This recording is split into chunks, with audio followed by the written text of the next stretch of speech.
Para saudara dan saudari yang Tuhan cintai, selamat pagi dan selamat bertemu lagi dalam renungan harian dari Paroki Santo Fransiskus Assisi APO, edisi hari Kamis tanggal 31 Oktober 2024. Hari ini adalah merupakan hari terakhir bulan Oktober yang dalam tradisi Gereja Katolik dikenal dengan nama bulan Rosario.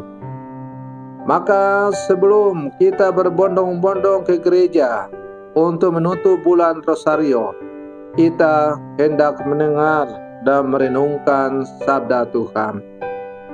Marilah sebelum kita mendengar dan merenungkan sabda Tuhan, kita berdoa. Dalam nama Bapa dan Putra dan Roh Kudus. Amin. Allah Bapa yang Maha Kuasa, Engkau senantiasa melindungi kami. Semoga kami sanggup menghadapi tantangan dalam kehidupan ini karena percaya akan penyertaan-Mu. Bersabdalah ya Tuhan, kami siap mendengarkan. Terpujilah Engkau Bapa, Putra dan Roh Kudus, kini dan sepanjang segala masa. Amin. Para saudara dan saudari yang Tuhan cintai, sabda Tuhan yang hendak kita dengar dan kita renungkan untuk mengawali hari yang baru ini diambil dari Injil Lukas pasal 13 ayat 31 sampai 35. Tuhan bersamamu. Inilah Injil suci menurut Lukas. Pada waktu itu datanglah beberapa orang Farisi dan berkata kepada Yesus, "Pergilah, tinggalkanlah tempat ini, karena Herodes hendak membunuh engkau." Jawab Yesus kepada mereka, "Pergilah dan katakanlah kepada si serigala itu, Aku mengusir setan dan menyembuhkan orang pada hari ini dan esok. Dan pada hari yang ketiga, Aku akan selesai. Tetapi hari ini dan esok dan lusa, Aku harus meneruskan perjalananku.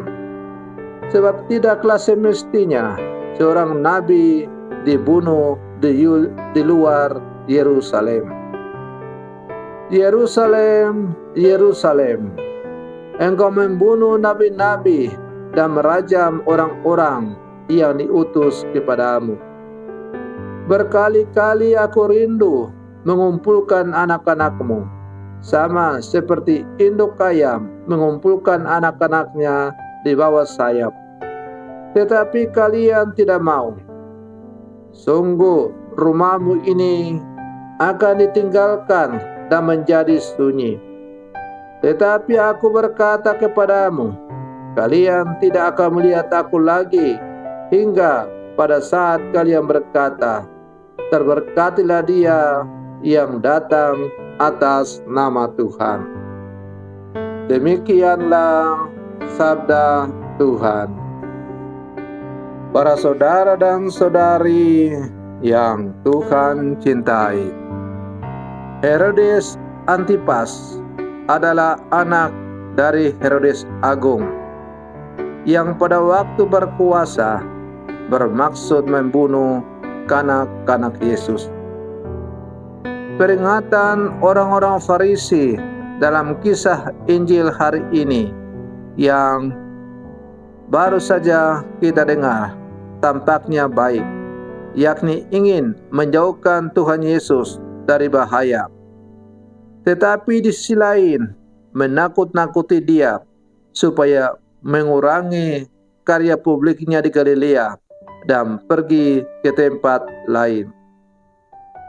Namun keberanian yang ditujukan Tuhan Yesus sungguh mengagetkan. Ia menyebut Herodes sebagai rubah dan ia berani melangkah ke Yerusalem. Ia meratapi Yerusalem, kota yang dikenal suci, justru menjadi kota berdarah, tempat nabi-nabi ditolak dan dibunuh. Sungguh sebuah ironi. Para saudara dan saudari yang Tuhan cintai, kita adalah murid-murid Yesus yang hidup di zaman sekarang. Setiap tugas perutusan yang kita terima, baik sebagai imam, religius, maupun umat, tidak selamanya berjalan mulus. Kadang-kadang medan tugas sangat menantang dan membahayakan keselamatan hidup kita karena harus melintasi sungai dan hutan.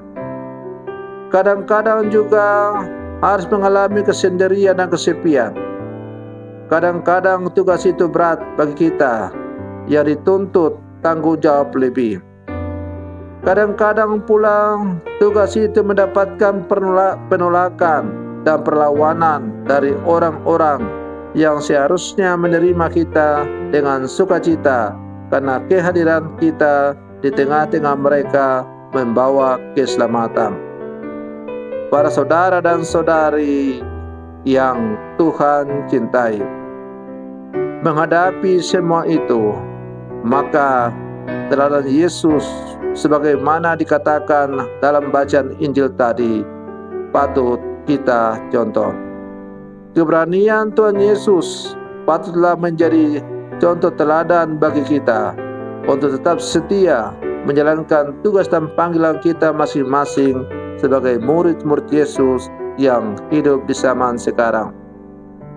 Ketika kita mundur karena medan sulit atau tugas yang berat, tugas itu akan diampu mungkin oleh orang-orang yang kurang kompeten dan akan merugikan banyak orang. Tugas dan medan yang berat menjadi kesempatan bagi kita untuk menguji mental dan menguatkan iman kita akan penyelenggaraan dan perlindungan alam. Setiap tanggung jawab selalu ada risiko. Kita dipercaya sebagai murid-murid Tuhan, kita mampu menerima risiko dan tugas yang diberikan kepada kita. Para saudara dan saudari yang Tuhan cintai, bulan Oktober dalam tradisi Gereja Katolik dikenal juga sebagai bulan Rosario.